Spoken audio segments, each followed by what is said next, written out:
नमस्कार, किरण किचनमध्ये तुमचे खूप खूप स्वागत। आज आपण डिंक आणि गुळाची राब बनवणार आहोत। इथे मी एक बाउल गुळ घेतलेला आहे, डिंक, खोबरा किस घेतलेला आहे, सुंठ पावडर, खारीक पावडर घेतली आहे। गुळ आपल्याला विरघळवून घ्यायचा आहे। इथे मी एक कप पाणी टाकते आहे आणि छान गुळ विरघळवून घ्यायचा आहे। गुळाचं पाणी बनवून घ्यायचं आहे आपल्याला आणि गाळून घ्यायचं आहे। जे गुळामध्ये काही काडी कचरा असू शकते त्यामुळे पाणी गाळून घ्यायचे आहे। कढईमध्ये 2 चमचे तूप टाकून घेऊ आणि हा डिंक जो आहे बारीक छानपैकी आपल्याला फ्राय करून घ्यायचा आहे। थोडा थोडा टाकायचा, छान फुलवून घ्यायचा आहे।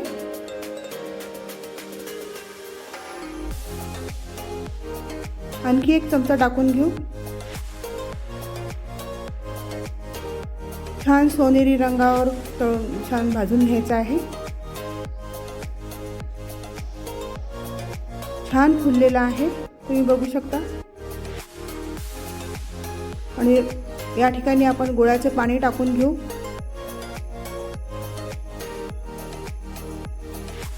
आणि डिंक ह्या पाण्यामध्ये छान शिजवून घेऊ। थोडे लागेल तसं थोडंसं पाणी टाकू शकता।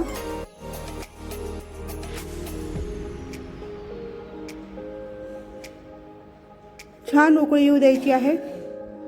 छान उकळी आलेली आहे आणि दणदणून आलेली आहे छान। या ठिकाणी आपण खोबरा किस टाकून घेऊ 2 चमचे,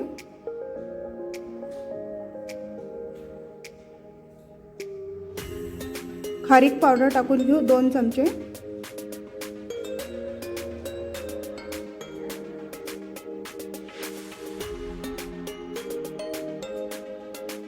एक चमचा सुंठ पावडर टाकून घेऊ।